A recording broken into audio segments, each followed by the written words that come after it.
Je vous présente très rapidement le programme parce qu'on va aborder tous les points concernant le BIM. Alors on pourra faire le double, mais on a essayé de concentrer tout dans une journée. Donc je vous ferai un petit point des actions de l'UNSFA et des outils de communication, parce que souvent on dit oui, vous faites plein de trucs, mais on ne sait pas où trouver les informations, comment ça se passe, donc je vais vous faire une petite présentation des outils. Après, on fera un petit point général. Alors, on recadrera alors, très rapidement ce qu'est le BIM, où on en est. On va parler d'un point qui est important. Donc, l'UNSFA a demandé avec d'autres organisations professionnelles de créer une sorte de guichet unique du numérique, qui s'appelle le plan de transition numérique bâtiment. Donc, nous faisons partie des organisations qui siègent à ce plan. C'est là où tout se traite au niveau du BIM. Donc, on le verra. On évoquera les objets, la bibliothèque, donc avec certains des participants qui vous présenteront leur bibliothèque numérique. On évoquera les DSE numériques, tout un ensemble de choses. Avec François, on évoquera aussi les contrats, la rémunération. Après, on aura le point de vue de la maîtrise d'ouvrage. Donc, on a demandé au vice-président de BIM Prescrire, Eric Rullier, là, qui fait la sympathie là, de venir de Paris, et vous donner un peu son point de vue sur ces éléments-là. François Pellegrin nous présentera un peu le rapport gagnant-gagnant qu'on veut initier à l'UNSFA pour la génération BIM.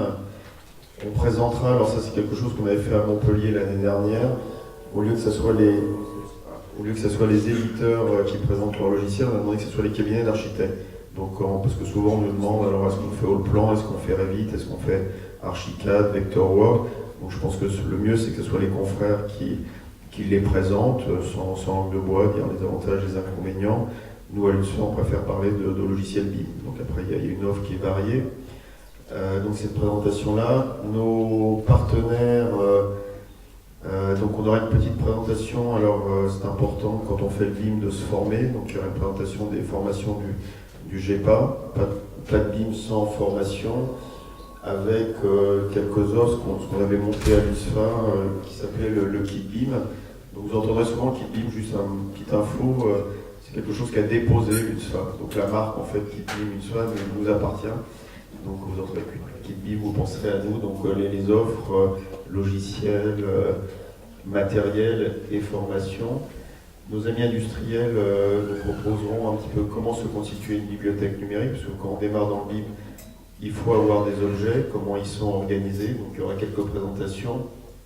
Et on a demandé à Laurent Hortas, qui est aussi un des grands faiseurs, donc qui travaille chez Saint-Gobain et qui travaille à la MCC, donc ce qu'on appelle le PPBIM. Donc, alors il y a le PO, c'est les propriétés objets BIM, et le PPBIM, c'est sur les ouvrages, et qui nous fera une présentation de ces travaux. Il n'y a pas de BIM sans assurance. Donc on a demandé à un architecte de la MAF de venir un peu voir comment on allait assurer sur ces nouvelles missions qui vont se traiter. Donc on aura une présentation, le président du GEPA, Antoine de Davigné, qui est aussi président du juridique, n'a pas pu venir, mais je pourrais répondre aussi aux questions. Après, on a dit BIM et entreprise, donc le rapport qu'on peut avoir avec les entreprises. Donc là, on a nos amis de Bouygues qui feront une présentation, et on a voulu aussi qu'il y ait des entreprises de corps d'État séparés, donc une EG, donc le groupe Valentin, et Ante Cloison. Et après, en fin de journée, on commence à être un peu fatigué, mais on a nos partenaires de BIM Prescrire qui viendront chacun faire une présentation. Donc le SSTD avec FBIM Pro et Keitel pour ceux qui fassent du logement, puisqu'on va sortir de NF Habitat un référentiel numérique cette année. Donc ils vous feront une petite présentation et puis après on pourra faire quelques controverses, on sera un petit peu fatigué. Donc on va démarrer. On lance.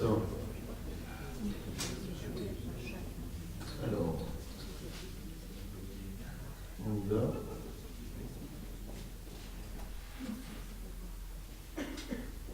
En attendant que ça se lance, donc nos partenaires, donc on a Rector, Lafarge, l'Icona, on a quelqu'un qui a Ciplast, je vais prendre mon papier. C'est bon, c'est lancé. Donc Sicona, Vicona, Rector, Weber, Ciplast, on a une société qui s'appelle Amel qui fait de la sous-traitance BIM, donc si ça vous intéresse de voir ce qu'il fait. Axalta, on a Bouygues, le GEPA sur la formation, Cadatoire pour la prestation logicielle et Chouco. Donc je vous invite à les visiter parce qu'ils sont partenaires. Ils nous aident dans cette journée.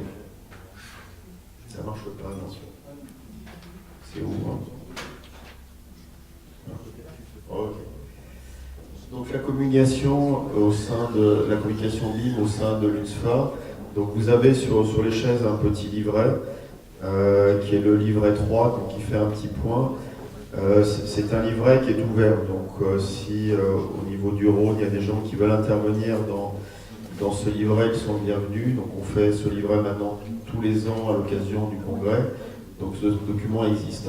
On a ensuite Passion Architecture. Donc Passion Architecture, c'est 2 pages BIM à tous les numéros de 2PA. Donc là c'est ouvert, on a alimenté les 2 pages. Donc là vous avez un exemple d'article qu'avait écrit François sur l'instruction du premier permis numérique en France. On a les sites internet de l'UNSFA et de Prescrire, les travaux du PTNB, donc l'UNSFA étant membre sur le site du PTNB, vous avez toute une information. Et il y a 2 groupes de travail, BIM à l'UNSFA et au CNOA, donc le GT BIM de l'UNSFA est aussi dans le GT BIM de l'ordre. Donc le GT BIM de l'UNSFA, quand même un petit mot. Alors, on se réunit tous les samedis matins, donc c'est du boulot quand même. Donc j'ai mis parents alphabétique, donc moi en premier, Brigitte Mella, Dominique Riquet-Sauvage, ancienne présidente, donc Thierry Parino qui interviendra sur différents sujets, donc François Pellegrin, aussi ancien président, Gérard Senior, à qui j'ai succédé à la technique de l'UNSFA, et Benoît Senior qui est ici, qui est le permanent BIM en fait de l'UNSFA. On a pris un permanent à l'UNSFA. Le club BIM Prescrire, donc c'est tous ces industriels et des partenaires, donc on a des partenaires nombreux, GRDF, des bailleurs sociaux, des promoteurs, des BET-VRD, donc on est assez variés. Donc à BIM Prescrire, il y a du monde. Donc je vais laisser la parole à Benoît. C'est où Benoît? Donc pour faire alors très rapidement une petite présentation générique pour recadrer un petit peu les choses. Oui, alors on va faire une présentation générique et pour le lexique, en fait, je vais vous laisser noter tous les mots que vous comprendriez pas dans mon exposé, puis après je vous laisserai me poser des questions sur ces mots ou les notions qui vous seraient un peu pas très bien comprises. Alors, qu'est-ce que BIM? Donc ici on a une journée pour y répondre, mais globalement quand on pose la question à des gens qui ne connaissent pas vraiment ce que c'est, voilà les réponses qu'on a. Donc on a le BIM, c'est un logiciel, c'est un modèle 3D, c'est un process, oui, c'est un ensemble de données du bâtiment. La réponse est oui, à toutes, mais pas seulement. Donc on va faire un petit peu d'histoire rapide dans le monde. Donc ça c'est un petit paysage dans le monde pour vous dire que finalement la France on n'est pas très en retard, contrairement à tout ce qu'on peut entendre d'habitude. Donc de mémoire, voilà, il y a les États-Unis en premier, puis ensuite ça a été la Finlande qui a suivi, et puis depuis tous les pays du monde s'y mettent, avec d'ailleurs des dispositifs semblables aux nôtres, avec des dispositifs de plan de transition à l'échelle nationale. Donc, on n'est vraiment pas des mauvais élèves. Alors 3 notions. Donc le BIM, on le dit maintenant, ça va vous revenir plusieurs fois dans la journée. Building pour le B, information pour le I. Et le M pour 3 notions, modèle, modeling et management. 3 notions qui vont se retrouver dans les agences plus tard. Le modèle qui est l'objet en lui-même, l'objet 3D. Le modeling, donc la manière dont vous allez le faire, et notamment avec la collaboration avec vos BET, etc. Ça, c'est le modeling. Et le management, alors là, c'est toute la gestion de la base de données, plus la gestion du nouveau process que ça va induire. Alors, ce diagramme-là, si vous avez tapé BIM une fois sur Google, vous avez dû très vite tomber sur ce diagramme qui vous présente tous les niveaux du BIM. Il y en a 4, mais en fait, le dernier niveau s'appelle le niveau 3. on commence à 0. Alors le niveau 0 jusqu'à 1, on est sur, c'est ce qu'on faisait avant. C'est ce que encore beaucoup font encore aujourd'hui. On utilise AutoCAD, on s'échange des fichiers, on échange des dessins 2D. Voilà. Le niveau 2, là on a déjà une partie d'agences en France qui utilisent déjà ça. De fait, juste parce que certains logiciels vous obligent, entre guillemets, à passer directement au niveau 2. C'est le cas on verra, de l'Archicad, de Revit, de Allplan, etc. Donc si vous avez acheté ces licences-là, en réalité, vous travaillez déjà au niveau 2 sans vraiment le savoir. Donc là, vous allez travailler sur des objets. Ces objets ont des propriétés, c'est en 3D, c'est renseigné, etc. Donc déjà, vous êtes en niveau 2. Le niveau 3, alors le niveau 3, c'est la maquette centralisée sur un cloud. Expression très à la mode en informatique. Le cloud, c'est juste, je mets la maquette sur un serveur qui est, on ne sait où, mais en tout cas, tout le monde peut y accéder via Internet et intervenir tous en même temps dessus. Bon, aujourd'hui, ça n'existe pas vraiment. Il n'y a pas vraiment de limite au niveau 3. On ne sait pas trop ce que c'est. Donc, on a dit que c'était un niveau 3, mais pour l'instant, il n'existe pas vraiment. Donc, on ne va pas s'y intéresser. Alors, ça, c'est une notion super importante. Le modèle BIM, c'est la représentation rigoureusement conforme du bâtiment. Donc, dedans, je vais avoir tout ce qui compose un bâtiment. Alors, je les ai listés là, les dalles, les poteaux, les murs, les portes, les fenêtres, etc. Chaque objet, chaque élément est un objet, et chaque objet est renseigné. Voilà. Si on intègre ça, on a déjà fait la moitié du chemin sur le BIM. Donc tout ça, ça nous permet une meilleure compréhension du bâtiment avant sa construction. Et c'est bien là tout l'enjeu d'ailleurs. C'est de rapprocher tous les acteurs et toute la galaxie d'acteurs qui va graviter autour d'un projet, de la rapprocher et d'être tous sur la même longueur d'onde. Alors les dimensions du BIM, ça aussi, vous avez peut-être vu ça, mais on a évidemment la 2D. Bon, ça c'est les dessins, que toutes les extractions de la maquette 3D soient cohérentes entre eux, c'est basique. La 3D, la représentation 3D, évidemment. Quand on vous donne un modèle BIM ou IFC, on verra tout à l'heure, vous avez un modèle 3D qui est renseigné. Bon. Alors la 4D, donc là on va rajouter des dimensions à chaque fois.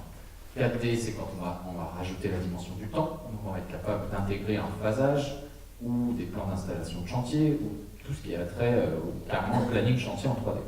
C'est-à-dire à telle date, qu'est-ce qui sera normalement construit sur le chantier, bon, ben, je suis capable de l'extraire.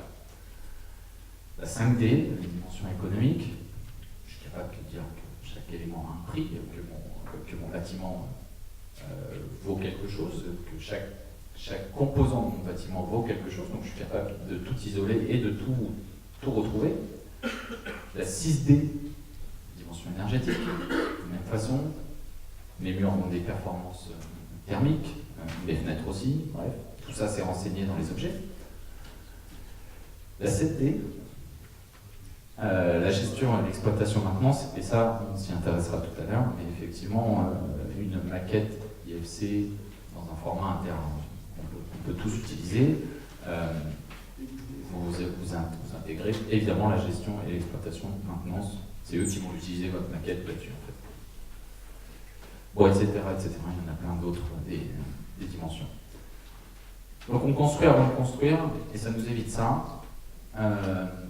C'est-à-dire qu'il faut bien avoir en tête que quand on faisait une coupe avant sur notre AutoCAD, et alors nous on en faisait, mais alors nos BET en faisait aussi, on coupe bien à un endroit donné. Et en général, on va prendre l'endroit qui nous arrange.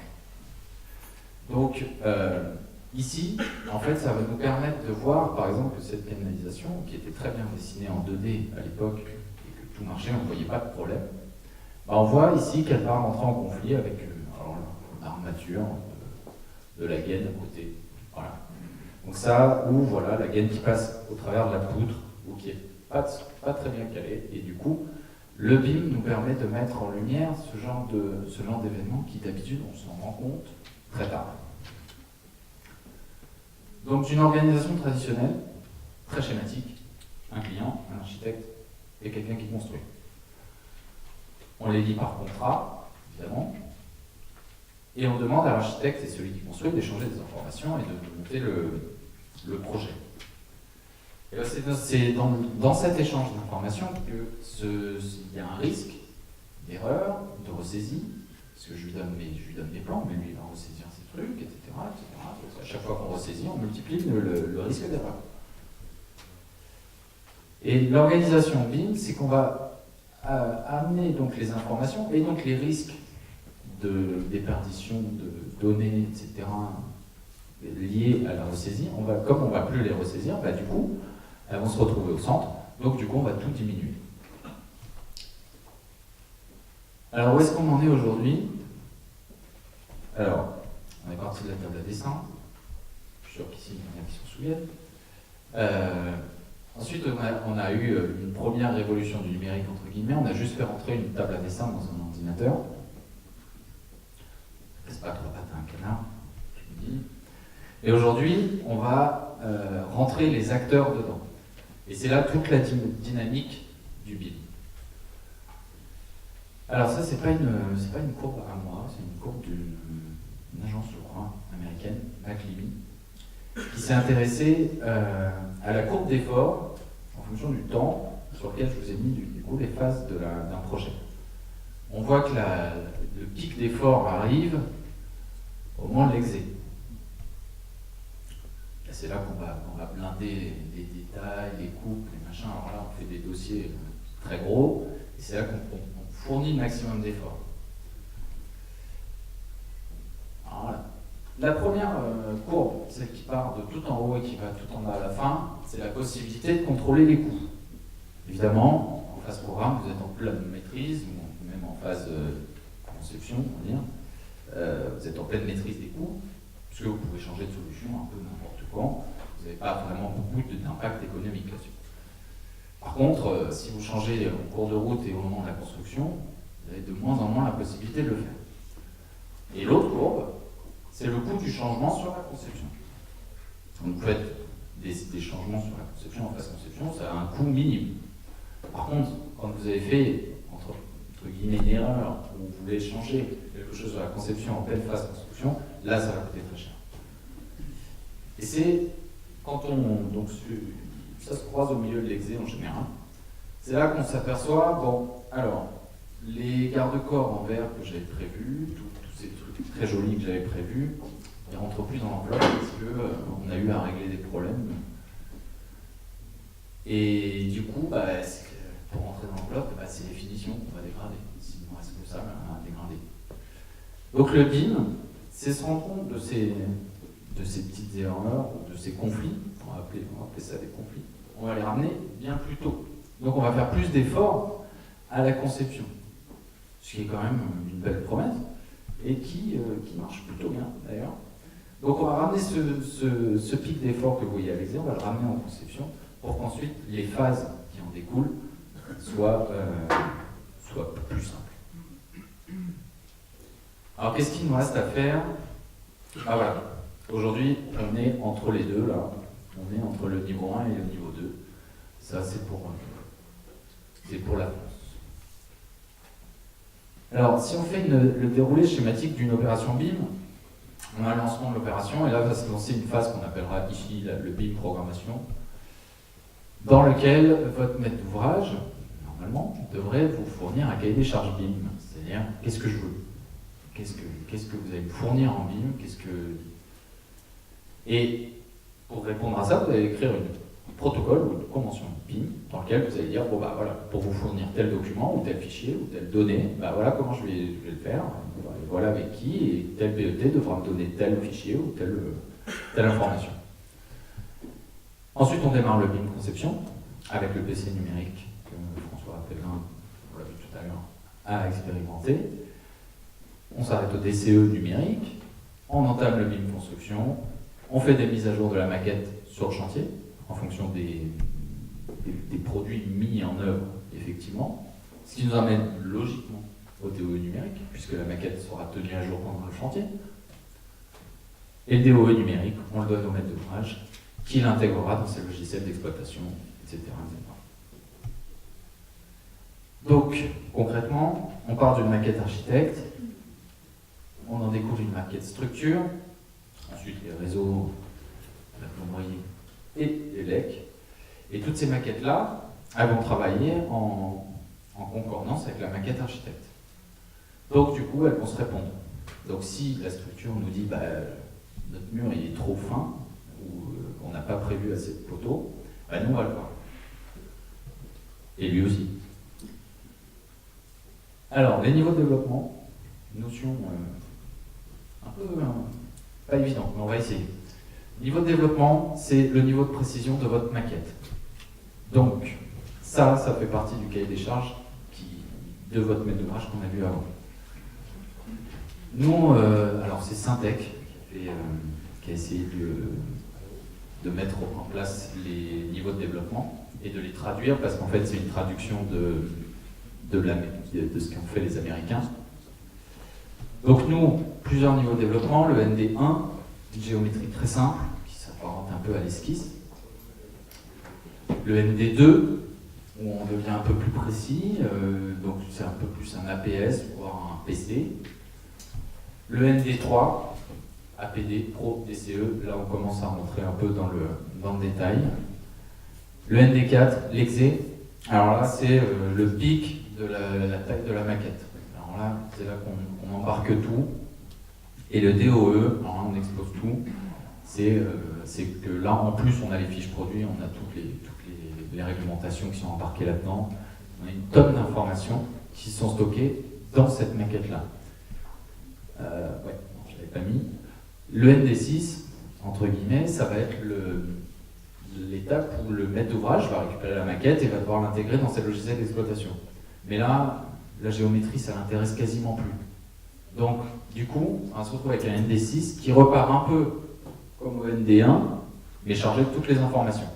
C'est pour ça que c'était un peu dur. Mais c'est pas grave, on reviendra dessus. Donc, des nouveaux logiciels, entre guillemets, parce que ces logiciels-là, ça fait un petit moment maintenant qu'ils existent. On en a ici, je ne les ai pas tous mis, je suis désolé, on va tous les citer.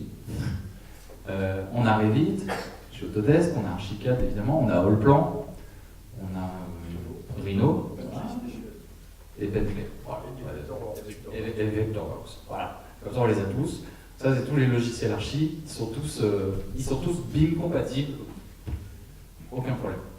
On a les logiciels métiers qui nous intéressent moins ici, mais alors on a les logiciels de structure, Tecla Structure, Revit Structure, plein encore. Et on a les logiciels de gestion BIM, les lecteurs IFC ou les checkers IFC, etc. Tout ça. Des plateformes d'échange qui sont souvent liées d'ailleurs aux mêmes éditeurs, on ne va pas les redire. Ils ont tous leur plateforme à eux pour vous permettre justement de pouvoir échanger avec vos partenaires de projet autour de votre maquette archi. Et des logiciels de gestion de patrimoine, on en parlera peut-être plus tard. Donc à qui profite le BIM? À nous, ça c'est nous. Donc nous architectes, effectivement, ça nous profite parce que on va pouvoir anticiper, on va pouvoir mettre beaucoup plus d'énergie en conception plutôt que sur des phases un peu pénibles comme l'exé, le détail, le machin. Tout ça, ce sera des choses qui découleront naturellement. Ça, le client maîtrise le maître d'ouvrage parce qu'il gagne en qualité et en coût de non-qualité notamment. Ça bénéficie aux entreprises et aux assureurs. Alors dans les entreprises, on a aussi les industriels, puisqu'ils sont dans la salle aussi, les industriels en profitent aussi. À tout le monde. Donc, quand on interroge la maîtrise d'œuvre, justement, sur... alors, qu'est-ce que vous pensez du BIM? Est-ce que ça vous inspire? Voilà les réponses. Donc ça, pour la petite histoire, c'est un sondage qui a été mené par le plan de transition numérique bâtiment, qui va être refait. Donc ça, c'était celui de l'année dernière. Il va être refait là, en 2017, pour se mettre à jour. Donc voilà les réponses. Donc on voit quand même très nettement que la réduction des délais de construction, c'est quelque chose que la maîtrise d'œuvre n'y croit pas du tout. La réduction des coûts non plus. Par contre, ça favorise les échanges entre les acteurs et ça minimise les erreurs de conception. Ça, j'étais content quand c'est sorti, parce que ça veut dire que ma présentation était cohérente.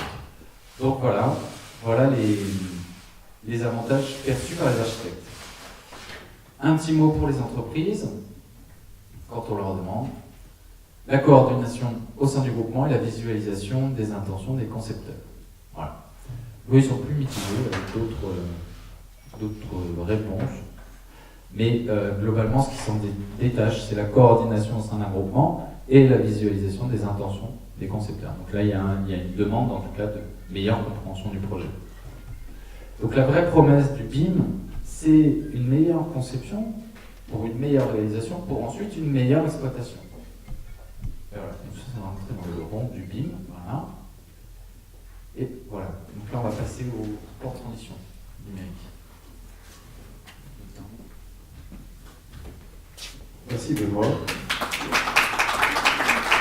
C'était du boulot à faire les slides aussi. Donc, qu'est-ce qu'on a vu? Un petit résumé de cette première présentation. Alors finalement, ces avantages et les inconvénients aussi du BIM, c'est qu'on a un séquençage d'émissions qui va être différent. C'est-à-dire qu'aujourd'hui, on va plus travailler en conception. On serait en capacité aujourd'hui, quasiment au niveau du permis, de faire des pros.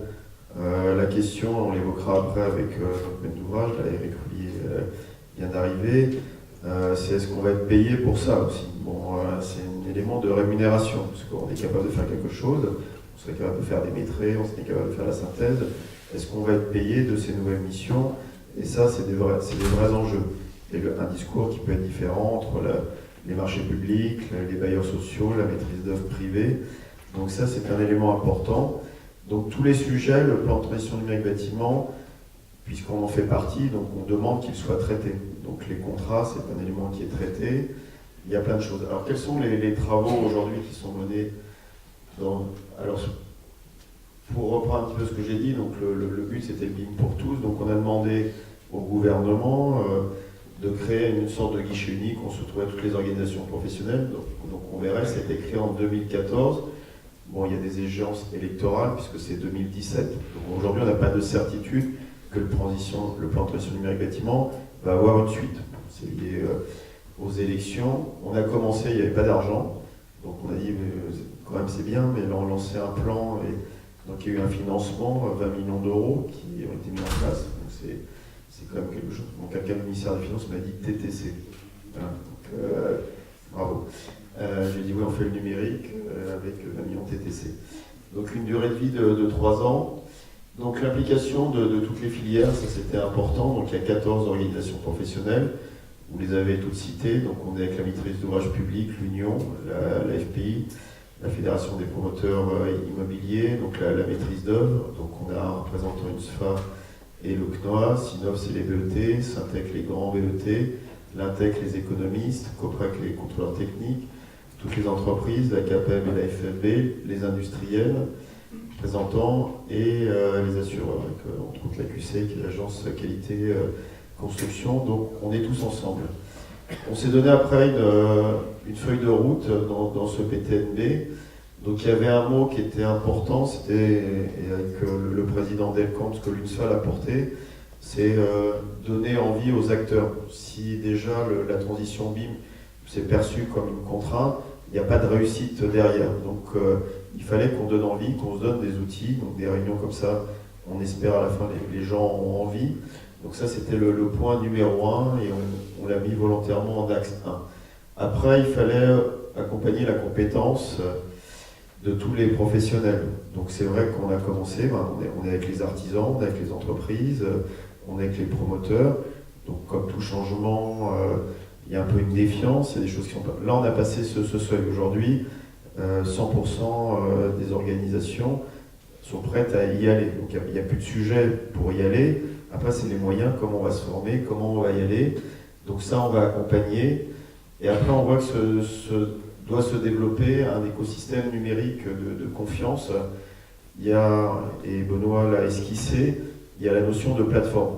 C'est-à-dire qu'aujourd'hui, on va devoir échanger sur des plateformes, on va devoir stocker, on va devoir sécuriser ces échanges et ce stockage. Aujourd'hui, on n'a pas tellement vu le coup venir en Europe et on a un petit peu délégué aux pays anglo-saxons, notamment aux États-Unis avec leurs grandes sociétés, Google et autres. Donc il y a une vraie nécessité d'avoir quelque chose qui soit fiable et pérenne ce qui a de la valeur dans nos cabinets d'architectes pour tout le monde, c'est la donnée. Donc ces données, il va falloir l'exploiter, mais aussi il va falloir la conserver. Et à minima pour nous, de 10 à 30 ans quand même. Donc on a réfléchi sur cet écosystème. Donc il y a eu quelques actions phares. Donc je sais, François, si tu veux en dire un petit mot sur la MIC. Donc la MIC, Mission interministérielle pour la qualité des constructions publiques, on a fait un guide à l'intention des maîtres d'ouvrage. Donc marché public, mais ça peut marcher aussi pour évidemment les marchés privés. L'idée, c'était très simplement d'expliquer les livrables BIM selon le séquençage loi MOP. Premier point, démontrer que le BIM était parfaitement compatible avec la loi MOP, parce que certains qui voudraient attaquer la loi MOP en profitent de ce BIM pour dire qu'il y aurait une adaptation. Non. La loi MOP, le séquençage des projets, reste toujours valide. Donc on a précisé pour chacune des étapes qu'est-ce qu'on devait livrer à l'esquisse, à l'APS, c'est quoi le rendu BIM à chacune de ces phases. Ça, vous l'avez en ligne, vous allez sur le site de la MIC, MIQCP, et vous aurez accès à ça. Le deuxième point, c'est que on s'est posé la question de savoir si il y avait une mission BIM. La réponse est non. Toutes les professions ont dit que chacun devait prendre cette culture chez lui et que donc la rémunération de la mission BIM était mal posée et que la solution, c'est de tenir compte, comme la loi MOP le prévoit, de cet élément de recours à une technologie nouvelle pour négocier la note de complexité. C'est écrit comme ça dans la loi MOP. Quand on recourt à des technologies nouvelles, on peut parfaitement en débattre avec son maître d'ouvrage et dire écoutez, là on a un effort à faire, d'ailleurs ils le comprennent. Alors ils font semblant de dire oui, mais en fait ça va fabriquer de l'économie, donc il n'est pas question d'augmenter vos honoraires. Tout ça, ça se combat pied à pied. Par contre, on a vu qu'il y avait des missions que le BIM permettait de remplir facilement, plus facilement, qui sont toutes les missions de communication, on verra plus concrètement tout à l'heure avec des images, de communication, des films animés, des images virtuelles, des explications pédagogiques qui ont une vraie valeur pour le maître d'ouvrage, parce que c'est un outil précieux pour la concertation, c'est une aide à la compréhension du projet, c'est de la précision, les quantités ne sont plus inventées, elles sont gravées dans le numérique, elles sont partagées avec tout le monde, donc tout le monde comprend bien la valeur ajoutée. Donc tout ça, ce sont des éléments qui, à nouveau, doivent être identifiés et rémunérés. Et puis, on a vu, et là, quand même, les maîtres d'ouvrage publics l'ont reconnu, que ce qui méritait de toute façon d'être fait, c'est de revoir le séquencement des honoraires. Je ne parle pas de l'augmentation des honoraires, on en a parlé, pour moi c'est dans la note de complexité, mais le séquencement des honoraires, c'est de revoir, là on peut peut-être brancher c'est de revoir sur une grille que vous connaissez. Tiens, je te laisse...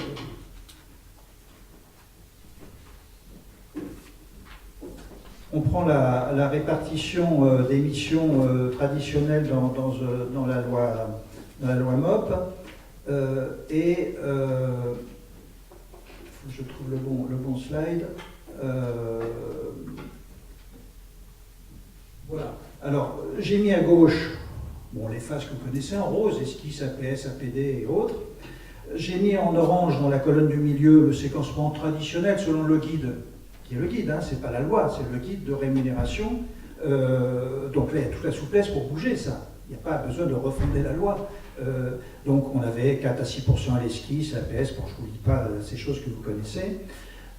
Et puis, des propositions qu'on a faites et qui sont à discuter pied à pied pour chaque projet, à chaque occasion, ça dépend de la complexité du projet, de ramener des honoraires un peu plus tôt. Parce que le projet, c'est à l'esquisse, et à l'APS, il faut le saisir et le saisir bien. Après, c'est trop tard. Donc, il faut réinjecter des honoraires plus tôt.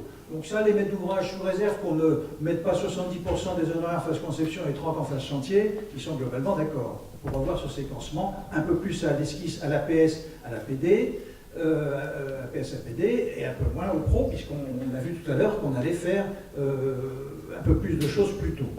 Et c'est là où le bas commence à blesser après avec nos partenaires, parce que nos partenaires ingénieurs, qui en général ne sont pas très présents à l'esquisse et à la PES, disent « Oulala, mais si vous montez des honoraires à ce stade-là, ça veut dire que ça nous passe sous le nez. » Eh bien oui. Et donc il y a des discussions à avoir. On a des discussions avec Sinov, on a des discussions avec Syntec, on a des discussions avec nos différents partenaires pour étudier ces choses-là. Je ne vais pas en dire plus là pour l'instant, mais c'est pour vous montrer l'enjeu au plan financier de cette aventure salutaire qu'est le BIM. Certains d'entre vous ont pris des photos. Tout ce qu'on fait aujourd'hui est filmé et tout sera mis sur le site. Hein. Donc vous aurez tous les éléments sur le site de l'UNSFA et toute la présentation aussi. Donc c'est pour ça qu'on a demandé aujourd'hui de filmer la présentation. Donc on vient sur les travaux. Donc, merci François. Donc c'est beaucoup de réunions à l'AMIC. Hein. Je ne sais pas, tu as passé au moins 2 ans là-bas à rédiger. Pas tout à fait à plein temps. Ouais, pas tout à fait à plein temps, mais comme 2 ans. Donc on voit que les gens à l'UNSFA travaillent. Donc premier élément, la contractualisation. Après, un autre sujet qui est l'atelier BIM virtuel. Donc c'était un sujet de discussion quand même, pour être honnête. Le principe des choses, donc il y a un financement qui est important hein, pour ce projet, c'était de dire, donc on est parti d'un immeuble qui était construit là, près de La Rochelle, et si on l'avait fait en BIM, comment on aurait fait? Donc on refait tout à l'envers, c'est-à-dire la consultation, l'appel d'offres, les rendez-vous de chantier numérique, donc on refait tout de façon virtuelle, avec l'idée de comparer donc, où est-ce qu'on a gagné, donc le fameux séquençage, tous ces éléments-là. Donc c'est Thierry Parino qui est ici, qui suit pour l'UNSFA. Alors au début on s'est dit c'est beaucoup d'argent quand même pour finalement refaire quelque chose. Et puis après on s'est dit ça va nous servir cette expérience, parce que comme on a commencé à le faire, nos maîtres d'ouvrage ont dit finalement c'est beaucoup de boulot, quoi. Bon, il y a beaucoup de travail. Donc on a dit, bah oui, si on a beaucoup de travail, donc ça mérite rémunération, quoi. Bon, donc ce bâtiment virtuel va être l'occasion de montrer les travaux qu'il y a. Je ne sais pas si tu veux en dire un petit mot quand même de ce point-là, puisque l'expérimentation est bien avancée. Oui, bonjour à tous. Alors, ce qui est important dans cet atelier BIM virtuel, c'est qu'on fait des expérimentations. Le maître d'ouvrage expérimente son cahier des charges, comment il va expliquer les cas d'usage que nous, on va devoir traduire dans notre convention BIM. Ensuite, entre chaque partenaire de la maîtrise d'œuvre, comment on interopère, c'est-à-dire comment on échange entre l'architecte, l'économiste, le DET, structure, fluide, etc., avec les problèmes que ça comporte. C'est-à-dire qu'on s'aperçoit qu'il ne suffit pas simplement d'enregistrer sous IFC, mais il faut aller dans les traducteurs pour avoir un meilleur apport et ensuite un meilleur export. Donc à chaque phase du projet, entre tous les acteurs, on essaye de voir ce qui va, ce qui ne va pas. On est tous dans cette équipe des gens qui croient au BIM, donc on n'a pas à nous expliquer le BIM c'est quoi, est-ce que c'est un verre à moitié vide ou à moitié plein. On sait que le BIM est parti, il faut y aller, et l'idée c'est comment mieux travailler avec le BIM.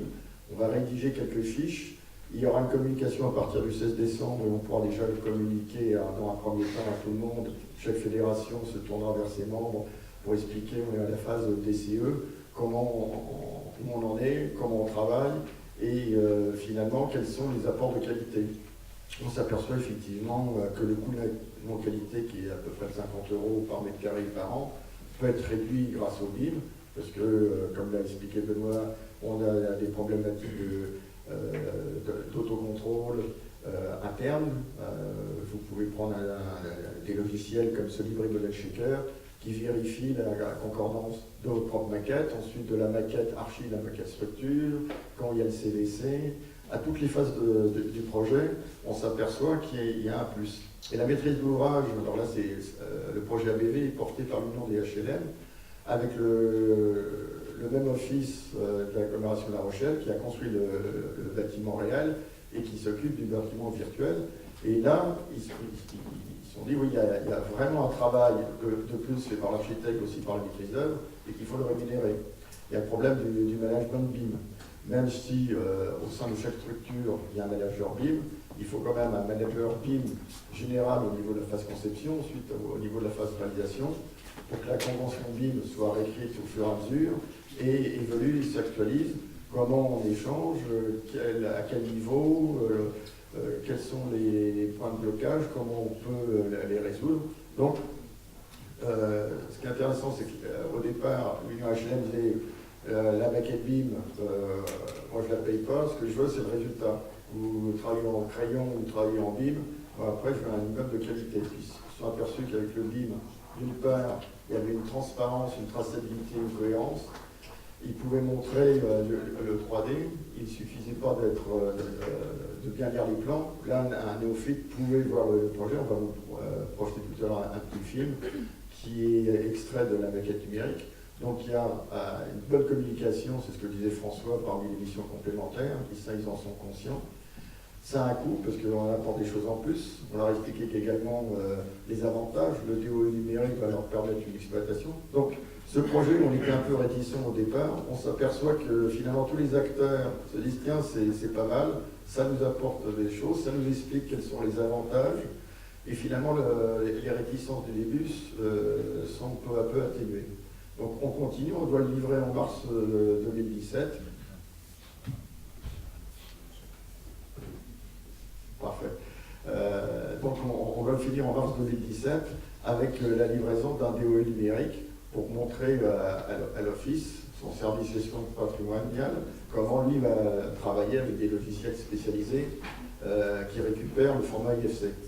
Donc là aussi, lorsqu'on parle du BIM, il faudrait peut-être dire Open BIM, parce qu'il y a le BIM propriétaire qui fait qu'on travaille avec un éditeur qui a tous les logiciels, archi, structure, CVC, détecteur de clash, et puis vous avez l'Open BIM, vous gardez vos logiciels, s'ils sont compatibles IFC, et vous pouvez travailler avec vos partenaires.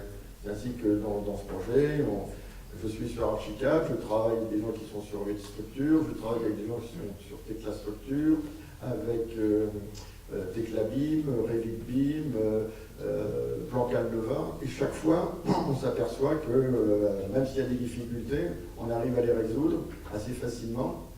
Et ça sera aussi une des communications du projet, vous montrer que le BIM ça marche, que s'il y a des petits bugs, comme on en a en DWG, quelles sont les solutions techniques pour y arriver et pour bien travailler. Et tous les acteurs actuellement donc, en phase DCE sont assez satisfaits parce que ça apporte à tous un plus. La maîtrise d'ouvrage, la maîtrise d'œuvre et bientôt les entreprises. Alors, voici le petit film. Donc, vous avez tous les partenaires, donc l'organisation professionnelle. C'est donc le projet qui a été fait avec la Archicad, de cette maquette numérique Archi. On a fait ce film qui montre à la fois l'environnement, les abords, mais également on peut rentrer à l'intérieur de chaque logement. Et là, la maîtrise d'ouvrage était très satisfaite parce que lorsque vous avez le staff qui veut voir où on en est, on peut leur expliquer concrètement où ça se situe, à quelle phase on est. On a également dans ce petit film montré qu'on pouvait interopérer entre différents logiciels, on pouvait récupérer des informations faites d'Archicad sur Rollplan, vers Rollplan et ensuite vers Tecla et le plan Canva. On peut également assembler, constituer et enrichir les éléments d'information. La maquette est différente, mais c'est exactement la même, sauf qu'elle a une vision particulière. On peut regarder au niveau des objets et voir quelles sont leurs performances, quelles sont les informations qu'on trouve et comment également faire des simulations. Je parlais de Solibri Model Checker qui justement est ce logiciel qui vous permet de détecter tous les conflits à la fois internes, parce qu'on a fait on a bien pris en compte les DTU, les réglementations, et puis ensuite lorsque vous avez les calculs des performances énergétiques, mais aussi lorsque vous voulez voir s'il n'y a pas de conflit entre le CVC et la structure, ça vous le détecte automatiquement. Ça vous montre via le format BFC où ça se situe à la fois en 3D et en 2D, et vous pouvez ensuite les corriger. Vous pouvez effectivement avoir une transparence, une traçabilité, vous regardez quels sont les codes, si c'est bien les bonnes codes, vous tapez sur le type d'objet, vous avez toutes les informations. Donc respect des normes, effectivement, du programme. Et on voit bien, il y a une bonne cohérence. Là, c'était pour voir pourquoi il y avait des garde-corps devant les fenêtres. C'était, ils voulaient des grandes baies vitrées, même, et c'est pour ça qu'ils ont fait des garde-corps en bois, laissant passer un petit peu les lumières. Donc vous avez tous les éléments, toutes les performances qui peuvent être contrôlées et vérifiées.